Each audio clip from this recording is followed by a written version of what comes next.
Hello and welcome to the B Team. I'm here with Jennie and Jordan, and you guys are done with your characters. Once last the audience saw you, you were formulating all the final components.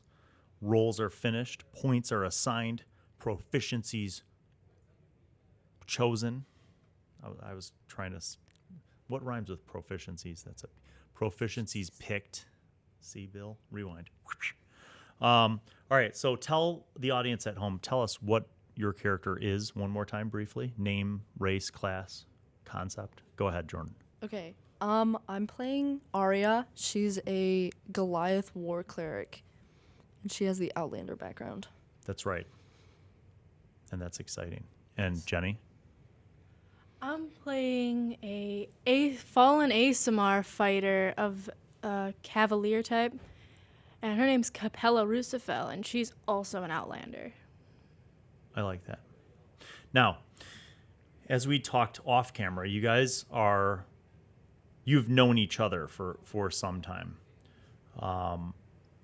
In your capacity, kind of like being an Outlander, wandering through kind of what the northern part of Kabul Kailish, closer to the mountains and stuff, a little further away from the cities. You've become pretty self-reliant. You've met different travelers over time. You've adventured, and Capella is one of the other people who you've met. Now, you as a fallen ASMR used to be a protector until you became kind of disillusioned with the order, the theocracy. You just got the sense that the theocracy became more about government and power than it was about true faith, which is part of the reason why you lost kind of your faith in the order that you once served. That being said, though, you still have your own personal code and your own personal principles that have driven you, which over the course of the summer led you through this great pilgrimage to kind of rediscover pockets of true faith. And your traveling companion, Arya, joined you along the way. And as you guys headed towards the northeast along this kind of travel through the rural parts of the lands to kind of rediscover things, you delved into the mountains, taking shelter from a storm. You found a cave in the course of that night, kind of keeping to yourself. You heard sounds that you weren't sure whether it was like thunder and lightning kind of crashing from the storm or if it was something else, because you also felt like you heard like the cries of suffering and pain. And in the morning when the storm finally let up, you emerged from this cave and you kind of moved through the mountains, through some of the ravines and valleys and stuff until you came across a dreadful scene. So you come kind of out, imagine like you're kind of going through this mountainous path, you come around a bend and kind of down, and before you in this kind of plateaued area, you come across an entire, just a slaughter. Like you see what looks like maybe an encampment. You see like tents, various tents, but that most are burned or somehow shredded, destroyed. You see bodies everywhere. You see like carriages and wagons that have been flipped over, smashed, burned. The bodies have been attacked in a variety of different ways. Like combat, you could tell like there's a lot of cuts and wounds and stuff, but it also looks like magic was used in the course of this battle. As you guys begin to kind of look at this scene unfold, you realize that it seems to be very one-sided. In other words, you see a variety of different races, but pretty much everyone that is dead at this massacre seems to be wearing either the colors or the emblems related to the Mantirum. And the Mantirum is a country to the east of Kabul Kailish. It's a magocracy. It's ruled by a council of wizards. And even as you kind of start to look, in fact, both of you make investigation rolls.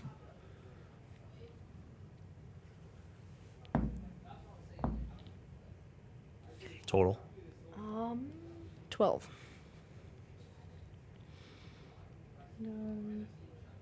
9. Okay. You're having kind of a hard time piecing together exactly what happened because there's so many bodies and stuff scattered. But you do notice that one thing seems to be for sure, that most of these people aren't like in armor, brandishing weapons. A lot of them look like they were like literally like in loincloths and blankets. You even find some dead bodies still in tents, like in the tent where they were slaughtered. So you get the impression that this was not a battle, but rather kind of an ambush. And as you kind of look around, actually make perception rolls, both of you. As you're kind of looking around, not so much while you're particularly investigating, but just kind of casually looking around, you notice something, and that is you could see where the kind of the path through these mountains, where these people came from. Like it kind of goes off to the east, sort of towards east and southeast, sort of towards the Mantirum. And you could see like the ruts from their wagons, you know, and hooves from the horses and feet from people who are walking boots, you know, boot prints and stuff. What was your total and what was your total for the perception roll? 14. 15. 14, 15. All right, so you're kind of close. So you see that. And as you're kind of standing back after kind of investigating, you guys kind of pull back at this very intense kind of massacre that you've walked on to. And you notice, while there's evidence of where these people came from prior to their massacre, you also see on the other side, kind of from the west, where someone or something came from that must have been the perpetrator of this massacre. And that is very distinct. You notice that they seem to be, first of all, there's no wagon ruts, and there are no boot prints. It's entirely like hooves, like horses.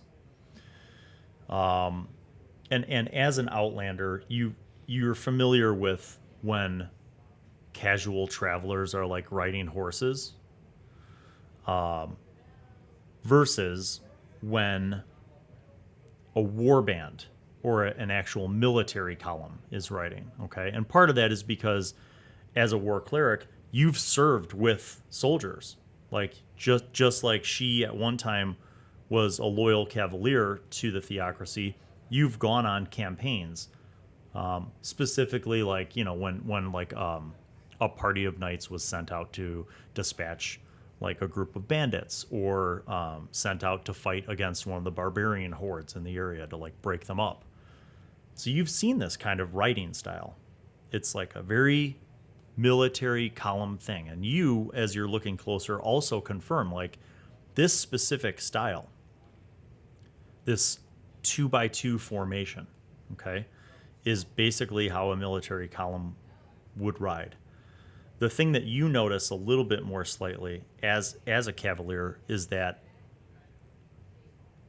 these prints seem like they were made last night. They're fresh enough to have been made last night. The rain kind of washed some of them away, but the depth of the print can only indicate one thing. These were all heavy war horses. These were not bandits riding light riding horses who were coming in fast and coming out. These were heavy war horses. And just by the sheer numbers of the tracks, you're estimating that this was a big column that came in. Maybe upwards of 40 fully mounted, fully heavy war horses. And as you guys kind of look at this, you know, the devastation that's unfolded before you that you guys have kind of discovered, you realize that there are very few groups in Kabul Kailish that would have this particular style, this very, you know, military kind of format and formation, and also the resources to afford a column of 40 heavy war horses. And this leads you to kind of a discovery. And I'm not going to have you make a roll for it, but I want to ask you, like, based on this, what do you guys think this could be? I'll turn to Capella and I'll just say, this seems like military. I've seen this before when I've been out on the field. Do you know them? Yeah, these were like the order of paladins too that I had become familiar with, the ones that had actually been doing bad things before. These ones become suspicious of, so I would not put it past them to do something like this. 40 of them? Why would 40 of them be going to the Magocracy? Yeah, it seems like a lot of an overkill. Like, if you send an entire troop out, that's not a battle, that's not a fight or anything. That is completely dishonorable. You and you feel like this this rings with a lot of truth. And one of the other things that you guys notice is that the massacre shows that these people were caught off guard. This was not a battle. These were people who were basically like ambushed in the middle of the night, number one. Number two, they don't look like they had a military escort. There may have been some mages in the mix, but they don't look like they had like a military escort with like fighters or knights or anything like that. The third thing is that you notice that there was a lot more than just murder that happened. It was all out like smashing. So there are chests, crates, barrels, all of them smashed, as if maybe the people who did this were looking for something. So you see some crates and barrels that are smashed, and the contents, seem very common. They're just left there. But then you also find some things where there are like chests and other kind of containers that are smashed where they're empty, which leads you to believe that maybe they were looking for something. If I look around, are the war prints continuing east, or does it look like they hit and then they left? Good question. It looks like they hit and then they left. And they didn't necessarily go back the same way. It looks like they kind of go southwest. So they came in from the west, and now they're leaving southwest. Which, both of you as Outlanders have a very good sense of geography. You know that there is a sacred place, Mukata Suv, which is basically the sacred lake. It's a blessed place. The water there is considered the source of basically Vusek, the goddess of water. Now you don't know of any military installations there. In fact, you know that there aren't any. It's a simple village. There are some protectors there who kind of, clerics, some monks, that kind of stuff, who kind of make sure that people are, behaving appropriately around the sacred lake and not using it for like foul purposes, like, feeding animals or swimming, that kind of stuff, right? Like, it's a sacred lake. But there's no military installations or encampments there in the nearby town that you know of. But the tracks definitely lead there. So what do you guys want to do? So they might be trying to get out somewhere where they won't be spotted. Because if there was military up in the west, so they wouldn't go back there. It might also be possible that, knowing that if they would have found what they were looking for exactly, they probably would have gone back to where they came. Mm-hmm. And it's not like they were being chased, they killed everybody there. Yeah. So, and like the other kingdom too, the Magocracy probably doesn't know about this yet because they didn't send any military there. So it's possible they might be continuing to look for whatever they had ambushed them for. And they didn't push in towards the Magocracy, so that either means that they can't go in there, or that what they're looking for was specifically on this band of people. Do the people who are like dead, if I look at them, do they seem like just civilians that were like coming? Interesting. you do see civilians, like, and they look kind of like traveling servants, like people who like the kitchen staff and people who would like the cart drivers and that sort of stuff. But you also see people who clearly are marked. And I would have either one of you make either a history or an arcana roll, whichever one you have proficiency in or better numbers in. But go ahead and make either a history or an arcana roll. I'll roll history. Yeah, I'm not intelligent. You see markings on some of the not survivors, on some of the corpses. You're not sure what they mean, but from just being, this is like a neighboring country, that the way that the Mantirum marks their like party members, basically people who serve the Magocracy, is through tattoos, and sometimes those tattoos are arcane in nature, and you do find a few corpses that have like arcane runes and tattoos and symbols like on their arms, on their faces, in different spots. So there are definitely some people who look like they might be parts of the Magocracy. Well, if they headed towards the lake, I think that we should probably head in that direction, either to warn them, the people that are there, because if they're looking for something, they might continue to kill. If they're going to do something this dishonorable, there's nothing stopping them from killing people of Cabo Kailish. I agree. Like, the main priority we have to follow, and also make sure wherever these people are going, that if whatever it is that they're willing to slaughter a bunch of basically innocent people for, it's probably important enough to follow and make sure you don't know how many people they can kill on their way there.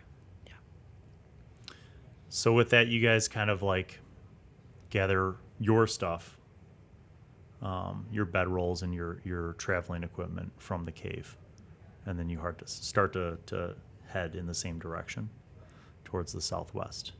And we'll find out what you find next on the B Team.